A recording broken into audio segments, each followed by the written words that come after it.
ಬಹಳ ಸಂತೋಷ. ದಯವಿಟ್ಟು ದತ್ತಾತ್ರೇಯ ಹೊಸಬಾಳೆ ಅವರಿಗೆ ಕರೆಸಬೇಕು ಆ ಪ್ರತಿಭಟನೆಗೆ ಅಂತ ನಾನು ತಮ್ಮ ಮುಖಾಂತರ ಅವರಿಗೆ ಕೇಳ್ಕೊತಾ ಇದ್ದೀನಿ. ಕಾರಣ ಇಷ್ಟೇ, 2 ವರ್ಷದ ಹಿಂದೆ ಇದೇ ನಮ್ಮ RSS ಪ್ರಮುಖರು ಏನ್ ಹೇಳಿದ್ರು, ಮೋದಿಯವರ ಆರ್ಥಿಕ ನೀತಿಗಳಿಂದ ನಮ್ಮ ದೇಶ ದಿವಾಳಿ ಆಗ್ತಾ ಇದೆ, ನಿರುದ್ಯೋಗ ಹೆಚ್ಚುತ್ತಾ ಇದೆ, ದಿನನಿತ್ಯದ ವಸ್ತುಗಳ ಬೆಲೆ ಗಗನಕ್ಕೆ ಮುಟ್ತಾ ಇದೆ ಅಂತ ಕಾಂಗ್ರೆಸ್ ಅಲ್ಲ RSS ಮುಖ್ಯಸ್ಥರು ಹೇಳಿದ್ರು. ಅವರಿಗೂ ಕರೆಸಿ ಅವ್ರಿಗೆ ಏನ್ ಹೇಳಿದ್ರು ಅವರಿಂದಾನು ಪಾಠ ತಗೊಳ್ಳಿ.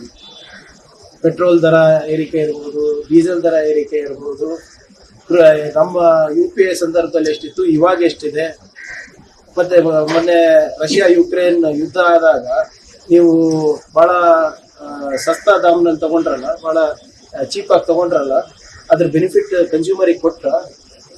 ಬರೇ ಈ ಖಾಸಗಿ ಕಂಪನಿಗಳಿಗೆ ಮಾತ್ರ ನೀವು ಏನೋ ಉಪಯುಕ್ತ ಆಗ್ತಾ ಇದೆ ಈ ಆರ್ಥಿಕ ನೀತಿಗಳು. ನೀವು ಪ್ರತಿಭಟನೆ ಮಾಡ್ತಾ ಇದ್ದಾಗ ದಯವಿಟ್ಟು RSS ಅವರ ಪ್ರಮುಖರಿಗೆ ಕರೆಸ್ಬಿಟ್ಟು ಅವ್ರು ಏನ್ ಹೇಳಿದ್ದಾರೆ ಆರ್ಥಿಕ ನೀತಿಗಳ ಬಗ್ಗೆ, ಅದ್ರ ಬಗ್ಗೆನೂ ಚರ್ಚೆ ಮಾಡ್ಲಿ. ಸರಿ, ನೋಡಿ ಕುಮಾರಸ್ವಾಮಿ ಅವರು ಇವಾಗ ಮೋದಿ ಅವ್ರ ಜೊತೆ ದಿನ ಭೇಟಿ ಆಗ್ತಾರಲ್ಲ, ಅವ್ರಿಗೆ ಹೇಳಿ ಏನೇ ಮೋದಿ ಮಾಡಿದ ಸ್ಟ್ರೋಕ್ಗಳಿಂದ ಏನೇನ್ ಅವಾಂತರಗಳಾಗಿವೆ ಅದ್ರ ಬಗ್ಗೆ ಚರ್ಚೆ ಮಾಡಿ ಅವ್ರಿಗೆ ಹೇಳಿ. ಹಿಂದೆ UPA ಸರ್ಕಾರದಲ್ಲಿ ಎಷ್ಟಿತ್ತು ಪೆಟ್ರೋಲ್ ದರ, ಅಷ್ಟು ತಗೊಂಡ್ ಬರಕ್ ಹೇಳಿ ನಾವು ಕಮ್ಮಿ ಮಾಡ್ತೀವಿ. ಈಗ ಅಲ್ಲಿ ಜಾಸ್ತಿ ಆಗಿರೋದಕ್ಕೆ ಇಲ್ಲೂ ಜಾಸ್ತಿ ಆಗ್ತಾ ಇರೋದು, ಅಲ್ಲಿ ಕಮ್ಮಿ ಮಾಡಿ ಇಲ್ಲೂ ಕಮ್ಮಿ ಆಗುತ್ತೆ. ಅದನ್ನ ನಿಗದಿಪಡಿಸೋದು ಯಾರ ಕೈನಲ್ಲಿದೆ? ಕೇಂದ್ರ ಸರ್ಕಾರದ ಕೈನಲ್ಲಿದೆ, ರಾಜ್ಯ ಸರ್ಕಾರದ ಕೈನಲ್ಲಿದೆ. ಇದು ಕಾಮನ್ ಸೆನ್ಸ್ ಅಲ್ವಾ? ಸೊ ನಮಗ್ ಪಾಠ ಹೇಳೋದ್ ಬಿಟ್ಟು ಅಲ್ಲಿ ತಾವೇ ಮಂತ್ರಿಗಳಿದ್ದೀರಾ, ತಾವೇ ದಿನ ಮೋದಿ ಅವರಿಗೆ ಭೇಟಿ ಆಗ್ತೀರಾ, ನಿರ್ಮಲಾ ಸೀತಾರಾಮನ್ ಅವರಿಗೆ ಇಲ್ಲಿಂದ ಎಲೆಕ್ಟ್ ಮಾಡಿದ್ದೀರಾ, ಅವ್ರ ಸಲಹೆ ಪಡೆದ್ಬಿಟ್ಟು ಕಮ್ಮಿ ಮಾಡಿ.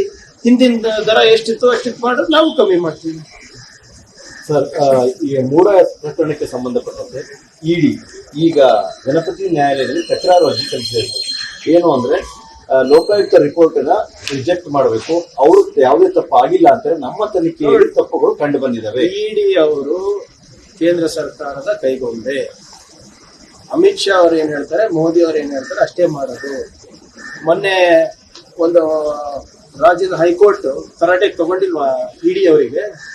ಯಾವ ನಿಯಮದ ಪ್ರಕಾರ ಮಾಡ್ತಿದ್ದೀರಾ, ಯಾವ ಕಾನೂನು ಪ್ರಕಾರ ಮಾಡ್ತಾ ಇದ್ದೀರಾ, ನಿಮ್ಗೆ ಏನಾದ್ರೂ ಕಾಮನ್ ಸೆನ್ಸ್ ಇದೆಯಾ ಇಲ್ಲ ಅಂತ ಪ್ರಶ್ನೆ ಮಾಡಿಲ್ವೇನ್ರಿ ಹೈಕೋರ್ಟ್ ಜಡ್ಜ್ ಅವರು? ನಿಮ್ಗೇನ್ ನಿಯಮ ಅನುಸರಿಸ್ತೀರಾ ಇಲ್ಲ, ನಿಮ್ಗೆ ಸಂವಿಧಾನ ಅನ್ನೋದು ಅರಿವಿದೆಯಾ ಇಲ್ಲ ಅಂತ ಕೇಳಿದಾರಲ್ವಾ? ಯಾಕಂದ್ರೆ ಇವರು ಕಾನೂನು ಪ್ರಕಾರ ಹೋಗ್ತಾ ಇಲ್ಲ, ಇವರು ಪೊಲಿಟಿಕಲ್ ಮಾಸ್ಟರ್ಸ್ ಯಾವ ರೀತಿ ಹೇಳ್ತಾರೆ ಅದ್ರ ಪ್ರಕಾರ ಹೋಗ್ತಾ ಇದ್ದಾರೆ. ಇಡಿಗೆ ಏನ್ರಿ ಸಂಬಂಧ ಮೂಡಾಗೆ? ಎಲ್ಲಿ ಇವರೇನು ಹೇಳ್ತಾ ಇದ್ದಾರೆ ಮನಿ ಲಾಂಡ್ರಿಂಗ್ ಆಗಿದೆ ಅಂತ? ಎಲ್ಲಿ ಮನಿ ಲಾಂಡ್ರಿಂಗ್ ಆಗಿದೆ? ಯಾರ್ದಾಗಿದೆ ಅದ್ರ ಬಗ್ಗೆ ತನಿಖೆ ಮಾಡ್ತಾ ಇಲ್ಲ. ವಿಜೇಂದ್ರ ಅವ್ರದ್ದು ಅವರ ಎಲೆಕ್ಷನ್ ಅಫಿಡವಿಟ್ ನಲ್ಲೇ ಬರೆದು ಕೊಟ್ಟಿದ್ದಾರೆ, ಹೌದಪ್ಪ ನನ್ನ ಮೇಲೆ ECIR ಕೇಸ್ ಇದೆ ಅಂತ. ಅದ್ರ ಬಗ್ಗೆ ಮಾತಾಡಕ್ತಾ ಇದ್ದಾರೆ ಅವರು ಇಡಿ ಅವರು. ಹೆಂಗೆ ಸಿದ್ದರಾಮಯ್ಯ ಅವ್ರ ಬಗ್ಗೆ, DK ಶಿವಕುಮಾರ್ ಅವ್ರ ಬಗ್ಗೆ IT ಇಡಿ ನಲ್ಲಿ ಏನ್ ಮಾಹಿತಿ ಇದೆ ಅದು ಸೋರಿಕೆ ಆಗ್ತದೆ, ಆದ್ರೆ BJP ಲೀಡರ್ಸ್ ಮೇಲೆ ಏನೇನ್ ಮಾಹಿತಿ ಇದೆ ಅದ್ಯಾಕೆ ಸೋರಿಕೆ ಆಗ್ತಾ ಇಲ್ಲ? ಅದ್ರ ಬಗ್ಗೆ ಯಾಕೆ ಪ್ರೆಸ್ ರಿಲೀಸ್ ಆಗ್ತಾ ಇಲ್ಲ? ಹೌದಾ ಇಲ್ಲ? ಇಡಿದವರು ಪ್ರೆಸ್ ರಿಲೀಸ್ 2-3 ಬಾರಿ ಮಾಡಿದ್ದಾರೆ ಮೂಢ ಹಗರಣದ ಬಗ್ಗೆ. ವಿಜೇಂದ್ರ ಅವರ ಹಗರಣದ ಬಗ್ಗೆ ಇರ್ಬೋದು, ಬೇರೆ ಹಗರಣದ ಬಗ್ಗೆ ಇರ್ಬೋದು, ಎಷ್ಟು ಸರಿ ಮಾಡಿದ್ದಾರೆ ಪ್ರೆಸ್ ರಿಲೀಸ್ ಅವರು? ಒಂದ್ಸರಿನೂ ಮಾಡಿಲ್ಲ. ಯಾಕಂದ್ರೆ ಅಲ್ಲಿ ಡೆಲ್ಲಿಯಿಂದ ಆರ್ಡರ್ಸ್ ಬರುತ್ತೆ, ಏನ್ ಮಾಡ್ಬೇಕು, ಹೇಗ್ ಮಾಡ್ಬೇಕು. ಸಂಪುಟ ಪುನರಚನೆ ನೋಡಿ, ಅದೇನಿದ್ರು ವರಿಷ್ಠ ತೀರ್ಮಾನ ಮಾಡ್ತಾರೆ. ನಮ್ಗೆ ಡೆಲ್ಲಿ ಕರೆದಿರೋದು ಬೇರೆ ಕಾರಣಕ್ಕೆ. ನಾವು ಸಂತೋಷ್ ನಾರಾಯಣರು, MB ಪಾಟೀಲ್ ಸಾಹೇಬರು ಹೋಗ್ತಾ ಇರೋದು, ನಮ್ಮ ಲೋಕಸಭಾ ವಿರೋಧ ಪಕ್ಷ ನಾಯಕರು, ರಾಜ್ಯಸಭಾ ವಿರೋಧ ಪಕ್ಷದ ನಾಯಕರು, ನಮ್ಮ ಕಾರ್ಮಿಕರ ಬಿಲ್ ಬರ್ತಾ ಇದೆ, ಏನು ಗಿಗ್ ವರ್ಕರ್ಸ್ ಬಿಲ್ ಇದೆ, ಅದ್ರ ಬಗ್ಗೆ ಚರ್ಚೆಗೆ ಹೋಗ್ತಾ ಇರೋದು. ನನ್ನ ಮಾಹಿತಿ ಪ್ರಕಾರ ಈ ಕ್ಯಾಬಿನೆಟ್ ರೀಶಫಲ್ ಇರ್ಬೋದು, ಬೇರೆ ಬೇರೆ PCC ಬದಲಾವಣೆ ಇರ್ಬೋದು, ಅವೆಲ್ಲ ಯಾವುದೂ ಇಲ್ಲ. ಸದ್ಯಕ್ಕೆ ನಮ್ಮ ಮುಂದೆ ಇರೋದು 4 MNCಗಳ ಏನು ಖಾಲಿ ಸ್ಥಾನಗಳಿದೆ ಅದು ಭರ್ತಿ ಆಗಬೇಕು. ಮತ್ತು ಬಹುಶಃ ಏನಾದರೂ ಚೇರ್ಮನ್ ಏನಾದರೂ ಚರ್ಚೆ ಆಗ್ಬೋದು, ಗೊತ್ತಿಲ್ಲ. ಬಟ್ ನನ್ನ ಮಾಹಿತಿ ಇರೋದು ಇಷ್ಟು.